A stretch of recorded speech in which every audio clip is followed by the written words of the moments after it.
Ibyo muri Kivu y'Amajyaruguru bikomeje kuba bibi yewe cyane rwose, kandi ku mpande zombi, ku ruhande rw'igisirikare cya FARDC ndetse no kuri M23 utibagiwe na Wazalendo, kandi neza imirwano yabaye imirwano bari kurwana ubutitsa. Nge ndi Simha Bobo cyangwa Simha Present.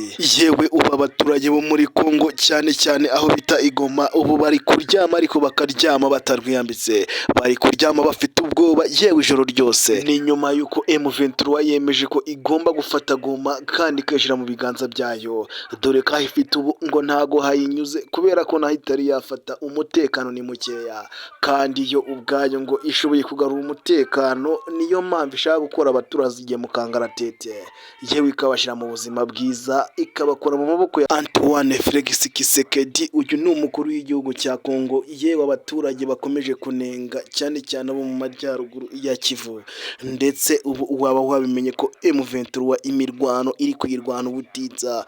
Gusa hari ibyaje kuba kugira ngo Kongo igure intwaro mu Burusiya izizana Igoma. Yaguze automobile zihenze cyane rwose zo mu kirere, zimwe zihagarika ibisaso, dore ko iyi M23 yo na n'ubundi isanzwe yarabishikiriye ibyo Kongo yari yaraguze mbere. Ubu ari ibiryamanye rwose, biri hejuru, birimo gufata amasasu menshi cyane, abakongomani barimo kuyirasa. Ni mu gihe kandi uyu perezida wa Repubulika y'u Rwanda nawe yarahiriye neza, yarahiye, yavuze ko agomba gukura umutwe wa FDLR neza hariya Igoma. Agiye kwiriza abasirikare be aba RDF Igoma gukurayo abasirikare ba FDLR, dore ko bamaze iminsi bigamba gutera u Rwanda.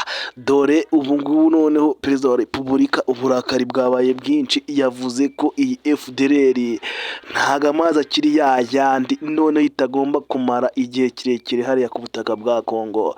Buri musirikare wese wa FDLR ubu amazina ye yageze kwa perezida wa Repubulika y'u Rwanda, kubera ko yamaze gutangaza ko afite urutonde rw'abasirikare ba FDLR bose, akaba ari n'akagiye kugenda bahiga rero abashakisha, agira ngo abakure mu nzira.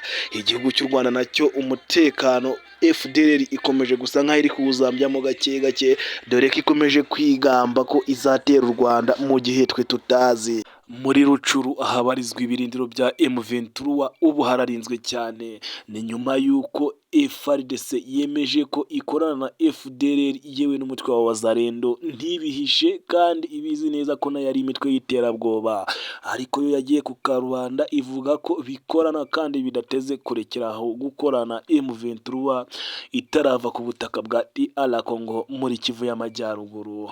Uyu General Sultan Makenga we ati nta na rimwe nzigera mpagarara gushikira ubundi butaka mu gihe hari aho nyibona abaturage babangamiwe n'ubuyobozi bwa Felix Antoine Tshisekedi.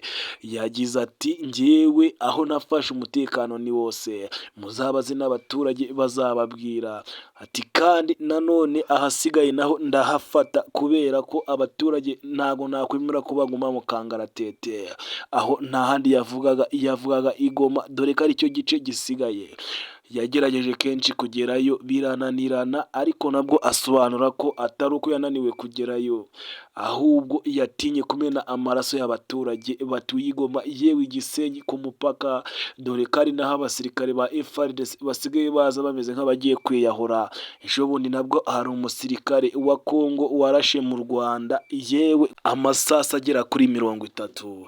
Gusa ayo masasu ntabwo imbunda yigeze ifatisha umuntu n'umwe ngo imwice, ahubwo we bagenzi be bahise bamuhagarika, bamukura mu nzira we kubwe, dore ko yari yahoze abyigamba avuga ko agomba kurasa mu Rwanda, kandi avuga ko neza u Rwanda rwo rumubangamiye. Gusa iyo ntsinzi ntigeze ayigeraho, ahubwo habaho icyo bise intsinzwe. Nge ndi Simha Bobo, niko nitwa, niyo mazina yanjye. Kora subscribe kuri YouTube channel yanjye yitwa Simha Present. Ndabakunda cyane.